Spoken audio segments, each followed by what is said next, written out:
Hi అందరికీ నమస్కారం. ఈరోజు నేను మీకు ఎక్స్ప్లెయిన్ చేయబోయే సినిమా పేరు 2022 సంవత్సరంలో వచ్చిన స్పీక్ నో ఈవిల్. ఈ సినిమా అమెజాన్ ప్రైమ్ లో స్ట్రీమ్ అవుతుంది. ఇంకా డైరెక్ట్ గా కథలోకి వెళ్లే ముందు మీరు గనక మన ఛానల్ కి ఫస్ట్ టైం వస్తే దయచేసి సబ్స్క్రైబ్ చేసి బెల్ ఐకాన్ ప్రెస్ చేయండి. ఎందుకంటే మన ఛానల్లో వచ్చే ఇలాంటి సర్వైవల్ థ్రిల్లర్ సినిమాలు మీరు అస్సలు మిస్ అవ్వకూడదు కాబట్టి. ఇంకా డైరెక్ట్ గా కథలోకి వెళ్తే ఈ సినిమా ఓపెనింగ్ స్విమ్మింగ్ పూల్ దగ్గర కూర్చొని ప్రశాంతంగా బుక్ చదువుకుంటున్న మన కథలో హీరోని చూపిస్తారు. అంతేకాకుండా హీరో పక్కన కూర్చున్న హీరోయిన్ చూపిస్తారు.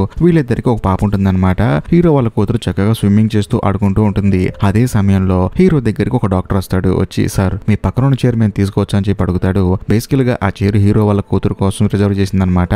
దాని మీద హీరో వాళ్ళ కూతురు సామాన్లు అన్ని ఉంటాయి. అయినా సరే హీరో అవన్నీ తీసేసి పర్లేదండి కూర్చుని చెప్పి అంటాడు. ఆ డాక్టర్ కూడా వచ్చి తన కొడుకుతో సరదాగా ఆ స్విమ్మింగ్ పూల్ లో స్విమ్మింగ్ చేస్తూ ఉంటాడు. కట్ చేస్తే ఆ రోజు సాయంత్రం అందరు కలిసి భోంచేస్తూ చేస్తూ ఉంటారు. హీరో కూడా వాళ్ళతో కలిసి భోంచేస్తూ ఉంటాడు. బేసికల్ గా హీరో ఏంటంటే హాలిడే అని చెప్పేసి ఒక రిసార్ట్ కి వస్తాడు. అక్కడ చాలా మంది ఉంటాడు. సో వాళ్ళతో కలిసి హీరో భోజనం చేస్తూ ఉంటాడు. అదే సమయంలో హీరో పక్కన చీరడానికి వచ్చాడు కదా డాక్టర్, ఆయన కూడా అక్కడికి వస్తాడు. వచ్చిన తర్వాత అందరికి పరిచయం చేసుకుని తనను తాను సారీ అండి రాత్రి కొంచెం లేట్ గా వచ్చాను, అందుకే నా కార్ సౌండ్ వచ్చింది, అందరిని కొంచెం డిస్టర్బ్ చేశాను, కాకపోతే మీ అందరికీ సారీ, మీరు అందరూ హాలిడే స్పాట్ కి వచ్చేసి బాగా ఎంజాయ్ చేస్తున్నారు కదా, ఎవరికి ఎవరు తెలియదు కానీ అందరూ ప్రశాంతంగా ఎంజాయ్ చేస్తున్నారు, నేను కూడా అందుకే వచ్చానని చెప్పేసి అందరికి తనని తాను ఇంట్రొడ్యూస్ చేసుకుంటాడు. ఆ రోజు సాయంత్రం ఇంకో డ్రామా జరుగుతుంది అనమాట. ఆ రిసార్ట్ లో అందరూ కలిసి కూర్చొని చూస్తున్నప్పుడు హీరో బాగా ఎమోషనల్ అయిపోతాడు ఆ కథకి. అంతేకాకుండా ఆ డాక్టర్ ఉండదు కదా, తానేంటంటే హీరో వైపు చూసి నవ్వుతాడు. హీరో కూడా తన వైపు చూసి ఒక స్మైల్ ఇస్తాడు. దాంతో ఆ డాక్టర్ కూడా హీరోకి తన వైన్ గ్లాస్ చూపిస్తాడు. హీరో కూడా సరే అని చెప్పేసి తన గ్లాస్ కూడా చూపిస్తాడు.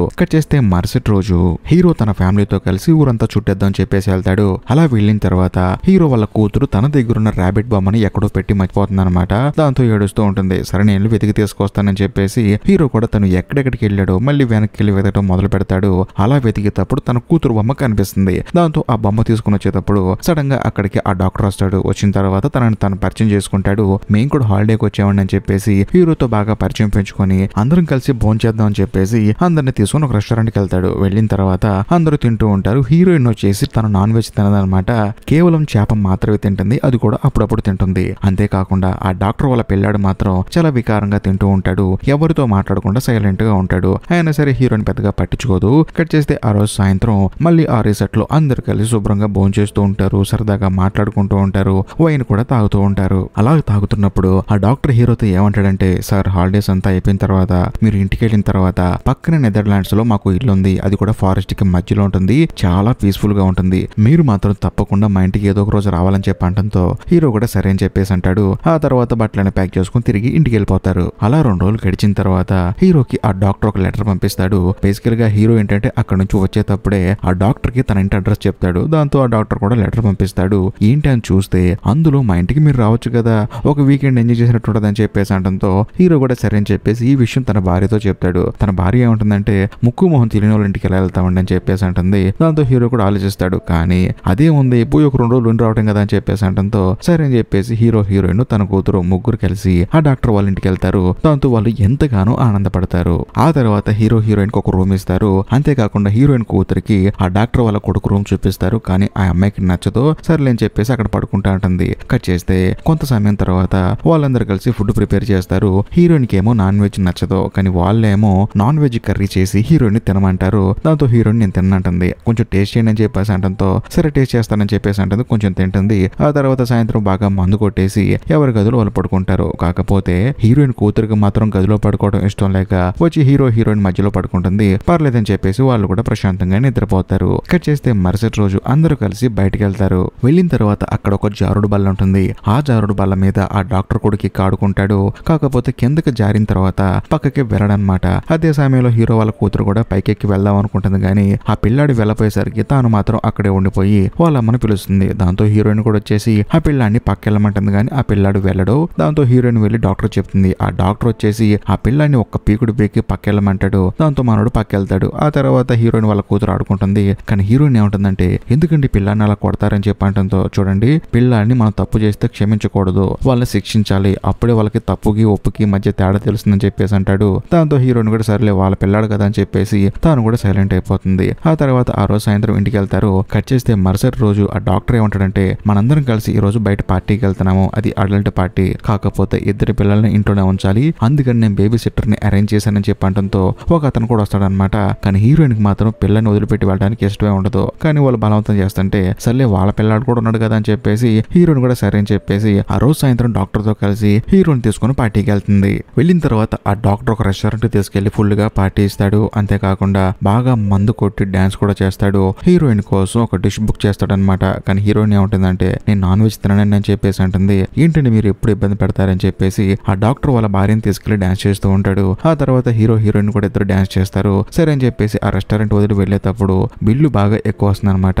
దాంతో ఆ డాక్టర్ దగ్గర సరిగా డబ్బులు ఉండవు. పర్లేదండి నేను కడతానని చెప్పేసి హీరో ఆ బిల్లు కడతాడు. ఆ తర్వాత నలుగురు కారులో వెళ్లేటప్పుడు ఆ డాక్టర్ బాగా మందు కొట్టున్నాడు కదా, కారుని అడ్డదిడ్డంగా తోలుతూ ఉంటాడు. అంతేకాకుండా సౌండ్ కూడా ఫుల్ గా పెట్టి సాంగ్స్ పెడుతూ ఉంటాడు. కానీ హీరోకి అసలు నచ్చదు. అంతేకాకుండా అడ్డదిడ్డంగా కారు తోలటం వల్ల వాళ్ళకి చిరాకు వచ్చేస్తుంది. సర్లే ఏం చేస్తామని చెప్పేసి ఇంటికి వచ్చిన తర్వాత హీరోయిన్ కి వచ్చే డౌట్ తన కూతురు ఎక్కడ ఉందని చెప్పేసి చూస్తే తను ప్రశాంతంగా నిద్రపోతుంది. ఆ తర్వాత హీరోయిన్ గదిలోకి వెళ్లి శుభ్రంగా స్నానం చేసి పడుకుంటుంది. మధ్యలో తన కూతురు అరిచిన సౌండ్ అనిపిస్తుంది. దాంతో హీరోయిన్ కి డౌట్ వచ్చి వెళ్లి చూస్తే అక్కడ తన కూతురు ఉండదు. ఎక్కడుందని చెప్పి వెళ్లి చూస్తే ఆ డాక్టర్ వాళ్ళ భార్య పక్కన పడుకొని ఉంటుంది. అది కూడా వాళ్ళు అర్ధనగ్నంగా ఉంటారనమాట.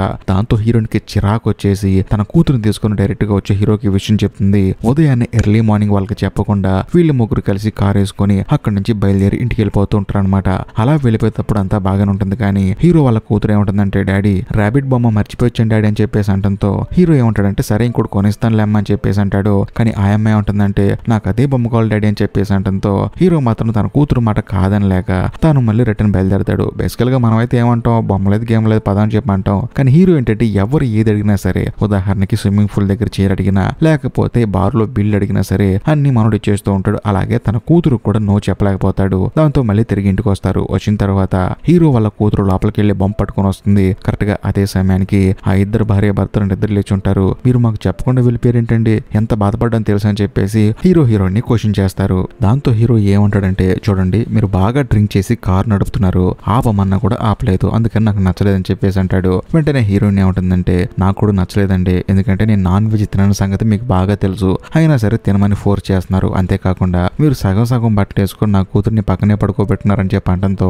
ఆ డాక్టర్ ఏమంటాడంటే నా తప్పేం లేదండి, మీ అమ్మాయి మధ్యరాత్రి లేచి ఏడుస్తుందండి, సర్లే మిమ్మల్ని ఇద్దరు లేపడం ఎందుకని చెప్పి మా పక్కన పడుకోబెట్టుకున్నాం, అలా ఫీల్ అయితే ఎలాగా, ఒకవేళ మీరు నిజంగా ఫీల్ అయితే మాత్రం సారీ అని చెప్పేసి ఈ ఒక్కరోజు బాగా ఎంజాయ్ చేసి ఎవరింటికి వెళ్ళిపోదాం అని చెప్పి అంటంతో హీరో కూడా చేసేదేం లేక సరే అంటాడు. ఎందుకంటే హీరోకి నువ్వు చెప్పడం చేత కాదు కదా. దాంతో వాళ్ళందరూ ఆ రోజు అక్కడే ఉంటారు. ఇక్కడ చేస్తే ఒకవైపు ఏమో హీరోయిన్ తోటలో పనిచేస్తూ ఉంటుంది. మరోవైపు మన కథలో హీరో ఏం చేస్తారంటే ఆ డాక్టర్ తో కలిసి కూరగాయలు కొనడానికి సిటీకి వెళ్తాడు. అలా కొనేసి రిటర్న్ వచ్చేటప్పుడు ఆ డాక్టర్ అడుగుతాడు అనమాట, ఏమంటే మీలో మీకు నచ్చింది ఏంటి చెప్పండి అని చెప్పి అంటంతో హీరో కూడా తనకు చెప్తాడు, నన్ను ఎవరు ఏది అడిగినా సరే నో అనలేకపోతున్నానండి, అవతలని ఇబ్బంది పెట్టకుండా నన్ను నేను ఇబ్బంది పెట్టుకుంటున్నానని చెప్పి అంటంతో ఆ డాక్టర్ ఏం చేస్తారంటే హీరోని తీసుకెళ్లి ఒక చోట నుంచో పెడతాడు. ఇప్పుడు మీరు గట్టిగా అరవండి అని చెప్పేసి అంటంతో హీరో కూడా పెద్దగా అరుస్తాడు. అంతేకాకుండా మీ మనసులో మీ గురించి మీరు బాధపడుతున్నారు కదా, నేను నో చెప్పలేకపోతున్నానని చెప్పేసి ఆ బాధ అంతా పోయేంత వరకు గట్టిగా అరవండి అని చెప్పి అంటంతో హీరో కూడా పెద్దగా అరుస్తాడు. దాంతో హీరోకి అనిపిస్తుంది తన మనసులో బాధ మొత్తం పోయినట్టు. ఆ తర్వాత ఇద్దరు కలిసి ఇంటికి వస్తారు. వచ్చిన తర్వాత అందరూ కలిసి వంట చేస్తూ ఉంటారు. అదే సమయంలో హీరోయిన్ కి చేయి కట్ అవుతుంది అనమాట. వెంటనే హీరో ఏమంటాడంటే డాక్టర్ గారు కొంచెం చూడని చెప్పి అంటంతో నేను డాక్టర్ ఏంటి, ఓకే మీకు ఆ రోజు చెప్పా కదా నేను డాక్టర్ కాదండి, ఏదో అందరి ముందు అలా చెప్పుకోవాలి కూడా చెప్పుకుంటాను కానీ నేను డాక్టరే కాదు, కాకపోతే ఏ పని చేయకుండా ప్రశాంతంగా అడవిలో దొరికిన తినుకుంటూ ఇలా జీవితాన్ని గడుపుతూ ఉంటానని చెప్పి అంటంతో హీరోకి మైండ్ బ్లాక్ అయిపోతుంది. మనకు కూడా మైండ్ బ్లాక్ అవుతుంది ఈ డమ్మీ డాక్టర్ అని చెప్పేసి. అలా కొంత సమయం గడిచిన తర్వాత అందరూ కలిసి శుభ్రంగా భోజనం చేస్తారు, వండుకుని తినేస్తారు. ఆ తర్వాత ఇద్దరు పిల్లల్ని డాన్స్ చేయమంటారు. దాంతో హీరో కూతురు బాగా డాన్స్ చేస్తుంది. కానీ ఆ డమ్మీ డాక్టర్ కొడుకు మాత్రం డాన్స్ చేయలేకపోతాడు. దాంతో ఆ డమ్మీ డాక్టర్ కోపం వచ్చేసి పిల్లాన్ని పిచ్చ కొట్టుడు కొడతాడు. అది చూసిన హీరోయిన్ కి బాధ అనిపిస్తుంది. ఎందుకంటే పిల్లాన్ని అంత ఇబ్బంది పెడుతున్నారని చెప్పి అడగడంతో ఆ డమ్మీ డాక్టర్ గడి భార్య ఏమంటుందంటే చూడండి పిల్లల్ని ఇలాగే పెంచాలి, మీకు పెంచడం రావట్లేదని చెప్పేసి అంటంతో హీరోయిన్ బాధపడుతుంది. మళ్ళీ ఆ పిల్లని డాన్స్ చేయమని చెప్పేసి పక్కనే ఉన్న బాటిల్ పగలగొట్టేస్తాడు. దాంతో హీరో కోపం వచ్చేసి ఆ టేప్ రికార్డర్ ఆఫ్ చేసి చూడండి మీ పద్ధతులు నాకు నచ్చట్లేదని చెప్పేసి పెద్దగా అరుస్తాడు. దాంతో హీరోయిన్ కూడా కోపంతో అక్కడి నుంచి బయటికి వెళ్ళిపోతుంది. ఆ తర్వాత చేసేదేం లేక ఆ రోజు సాయంత్రం ఒక్క నైట్ నిద్రపోతే పొద్దున్నే వెళ్ళిపోవచ్చు అని చెప్పేసి హీరో వాళ్ళ ఫ్యామిలీ మొత్తం ప్రశాంతంగా పడుకుంటారు. అలా పడుకున్న తర్వాత బయట ఏదో సౌండ్ వస్తుంది. ఆ పిల్లాడు ఏడ్చిన సౌండ్ అనమాట. ఏంటి సౌండ్ వస్తుందని చెప్పేసి మెల్లగా హీరో లేచి ఫాలో అవ్వకుంటూ వెళ్తే అక్కడ టీవీ రన్ అవుతుంది కానీ ఎవరు ఉండరు. టీవీ ఆఫ్ చేస్తాడు. ఆ తర్వాత వాటర్ ఓపెన్ చేసి ఉంటుంది అనమాట సింక్ లో, దాన్ని ఆఫ్ చేస్తాడు. అలా కొంచెం ముందుకెళ్లి చూస్తే ఒక గది ఉంటుంది, ఎప్పుడు లాక్ లో ఉంటుంది. సడన్ గా ఆ గది డోర్ ఓపెన్ అవుతుంది. ఏంటని చెప్పి హీరో లోపలికి వెళ్ళి చూస్తే అక్కడ చాలా ఫ్యామిలీస్ ఫొటోస్ ఉంటాయి. అంతేకాకుండా వాళ్ళ పిల్లలతో వాళ్ళు దిగిన ఫొటోస్ ఉంటాయి. ఫస్ట్ ఫస్ట్ వాళ్ళ పిల్లలతో దిగిన ఫొటోస్ ఉంటాయి, ఆ పిల్లగాడు వీళ్ళతో దిగిన ఫొటోస్ ఉంటాయి, అంటే ఈ డమ్మీ డాక్టర్ గారితో దిగిన ఫొటోస్ ఉంటాయి అనమాట. అవన్నీ చూసిన తర్వాత హీరోకి అర్థమయ్యేది ఏంటంటే వీళ్ళు ఎవరైతే ఫ్యామిలీస్ ఎవరికి వస్తారో వాళ్ళని టార్గెట్ చేసి వాళ్ళ పిల్లల్ని వీళ్ళు తీసుకుంటున్నారని చెప్పేసి హీరోకి అర్థమైపోతుంది. దాంతో హీరో పరిగెత్తుకుంటూ వచ్చేసి కొంచెం ముందుకెళ్ళి చూస్తాడనమాట. చూస్తే ఇందాక అరిచాడు కదా ఆ డమ్మీ డాక్టర్ గారి పిల్లాడు, సారీ ఆ డమ్మీ డాక్టర్ గారి పిల్లాడు కాదు, వేరే వాళ్ళ దగ్గర నుంచి లాక్కున్న పిల్లాడు, ఆ పిల్లాడిని చంపేసి స్విమ్మింగ్ పూల్ లో పడేస్తారు. అది చూసి హీరోకి భయం వేసి తన భార్యని తన కూతురుని తీసుకొని ఎవ్వరికీ చెప్పకుండా అక్కడి నుంచి కారులో వెళ్ళిపోతూ ఉంటాడు. కాకపోతే ఆ కారులో డీజిల్ కొంచెం తక్కువ ఉంది, అది కొంచెం దూరం మాత్రమే వెళ్తుంది. ఆ భయం మన హీరో కూడా ఉందన్నమాట. దాంతో హీరో ఏంటంటే చాలా వేగంగా వెళ్తూ ఉంటాడు. సడన్ గా తన కారు వెనకాల ఇంకో కారు ఫాలో అవుతుంది అనమాట. అది చూసి హీరో భయపడతాడు, కానీ అది వేరే కారు అనమాట.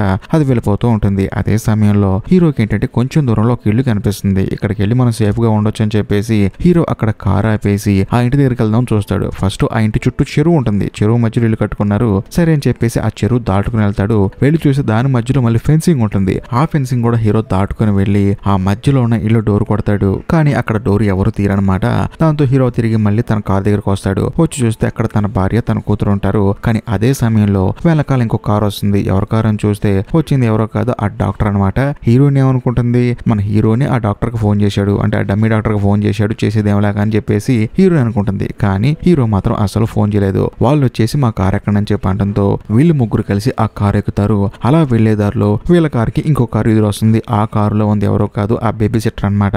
వాడు వచ్చేసి కారు మధ్యలో ఆవేసి హీరోయిన్ ని గట్టిగా పట్టుకుంటాడు. అదే సమయంలో ఆ డమ్మీ డాక్టర్ గారు హీరోని పట్టుకుంటాడు. దాంతో ఆ డమ్మీ డాక్టర్ గారి భార్య ఏం చేస్తుందంటే ఒక కత్తెర తీసుకొని హీరోయిన్ కూతురు నాలుకని కట్ చేస్తుంది. దాంతో హీరో గుండె పగిలేలా ఏడుస్తూ ఉంటాడు. తన కూతురు బొమ్మ అడిగిందని చెప్పి తను ఎక్కడెక్కడ తిరిగాడు అక్కడంతా వెతుక్కొచ్చి తన కూతురికి బొమ్మ ఇచ్చాడు. అంతేకాకుండా అదే బొమ్మ ఈ డమ్మీ డాక్టర్ గారి ఇంట్లో ఉందని తెలిసి మళ్ళీ కారు వెనక్కి తిప్పుకొని వెళ్ళాడు. అలాంటి హీరోకి తన కూతురు నాలుక తన ముందే కట్ చేసేసరికి గుండె పగిలేలా ఏడుస్తూ ఉంటాడు. అదే సమయంలో ఆ బేబీ సిట్టర్ గాడు హీరో కూతురుని తీసుకుని అక్కడి నుంచి వెళ్ళిపోతాడు. దాంతో హీరో హీరోయిన్ ఏమి చేయలేని స్థితిలో ఉంటారు. ఆ తర్వాత ఆ డమ్మీ డాక్టర్ గాడు వీళ్ళిద్దరిని ఒక చోటకు తీసుకెళ్తాడు. తీసుకెళ్లిన తర్వాత వీళ్ళిద్దరు బట్టలు ఇప్పేసి ఆ తర్వాత వాళ్ళని కిందకి వెళ్ళమంటాడు. దాంతో వాళ్ళు కూడా కిందకి వెళ్తారు. బేసికల్ గా వీళ్ళని ఎక్కడ తీసుకొచ్చాడంటే హీరో అతి భయంకరంగా అరిచాడు కదా తన మనసులో ఉన్న బాధ మొత్తాన్ని పోగొట్టుకోవడానికి, అక్కడికి తీసుకొచ్చి వాళ్ళని కిందకి వెళ్ళమంటాడు. అది కూడా నగ్నంగా వెళ్ళమంటాడు. వెళ్ళిన తర్వాత వాళ్ళిద్దరి మీద ఈ డమ్మీ డాక్టర్ గాడు ఆ తర్వాత వాడి భార్య వీళ్ళిద్దరూ కలిసి రాళ్ళు తీసుకుని వాళ్ళని పిచ్చి కుక్కల్ని కొట్టినట్టు కొట్టి అక్కడే చంపేస్తారు. దాంతో వాళ్ళు కూడా అక్కడే చనిపోతారు. కానీ హీరో హీరోయిన్ కూతురు మాత్రం అన్యాయంగా వాళ్ళ దగ్గర ఇరుక్కుపోతుంది. ఆ తర్వాత మళ్ళీ ఈ డమ్మీ డాక్టర్ వాడి భార్య ఏం చేస్తారంటే మళ్ళీ వాళ్ళు రీసెట్కి వెళ్తారు. వెళ్ళేటప్పుడు ఈసారి హీరో కూతురుని తీసుకుని వెళ్తారు. ఆ అమ్మాయి మాత్రం తల్లిదండ్రులు చనిపోయారా బతుకున్నారా ఎక్కడున్నారో తెలియక ఆ బాధను బయటకి చెప్పలేక కనీసం నోట్లోంచి మాటలు కూడా రావు కదా, నాలుగు కట్ అయిపోయింది కదా. దాంతో ఆ అమ్మాయి అలా సైలెంట్ గా ఉంటుంది. కానీ వీళ్ళు మాత్రం పాటలు పెట్టుకొని ఎంజాయ్ చేసుకుంటూ అలా వెళ్తూ ఉంటారు. ఇంతటితో సినిమా అయిపోతుంది. బేసికల్ గా ఈ డమ్మీ డాక్టర్ గారు ఏంటంటే తను ఒక డాక్టర్ అని చెప్పుకుంటూ